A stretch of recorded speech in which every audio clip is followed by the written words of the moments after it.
Okay, so back in 2015, I tried running Facebook ads for the very first time and I failed abysmally because all I did was press the blue boost button, which just gives Mark Zuckerberg your money.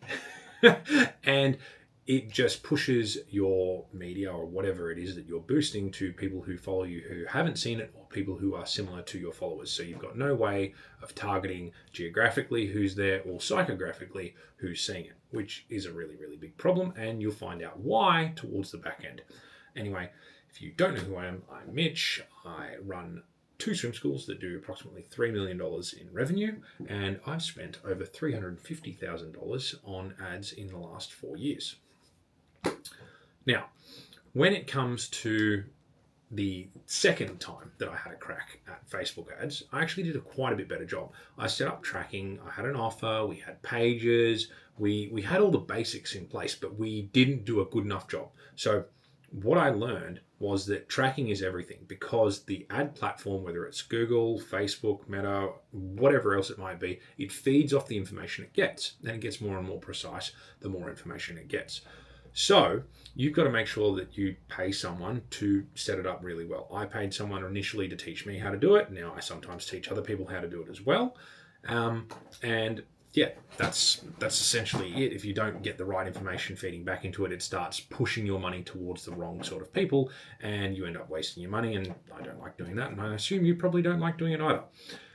Now, the key thing that changed from the second to the third time when my ads actually started working was that we had a few more things in place. So we knew how much we could afford to get a customer. Then we also were able to liquidate our acquisition costs. So the amount of money that cost to get a customer versus the amount of money that we got from getting a customer outweighed it. So we actually profited off getting customers, which is really, really cool, getting paid to get customers. Then there's the whole back end offer. So you don't want to be advertising for something if you make profit on one.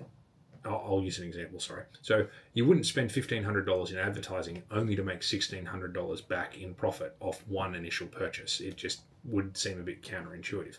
So metrics that I work off is that you want to try to double what it costs you to get back in profit from a customer.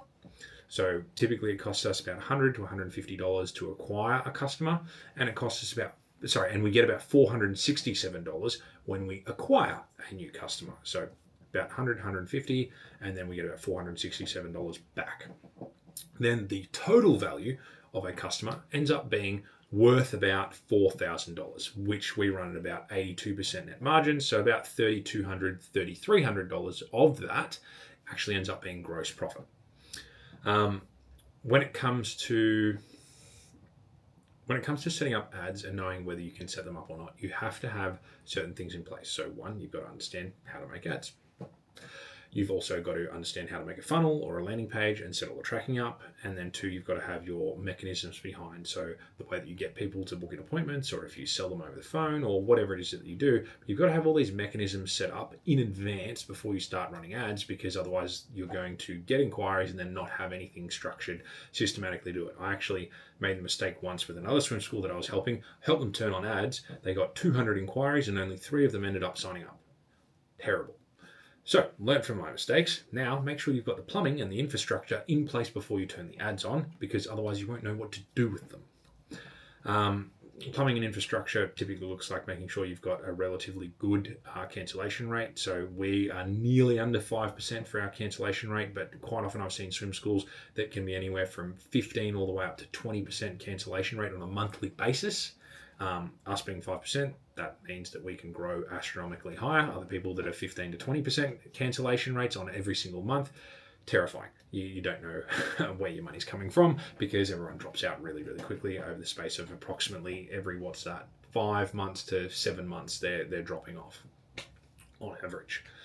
And at the end of the day, you've got to get all that right. And the last thing that you've got to do is you've got to make sure you get your pricing right. If you don't have your pricing, which I've also made the mistake of and got the scars for, then you also end up bleeding cash and making mistakes and doing all these other sorts of problems.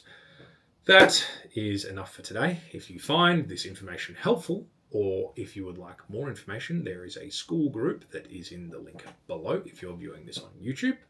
And if you have questions about it and you are already in the school group, then you can just post questions in the community and we can answer it. If you want to improve your swim school faster, there are paid options where we can help you out, and you can send me a DM on school and we can chat about it there, or you can just sign up for it and we'll get in touch. Catch up.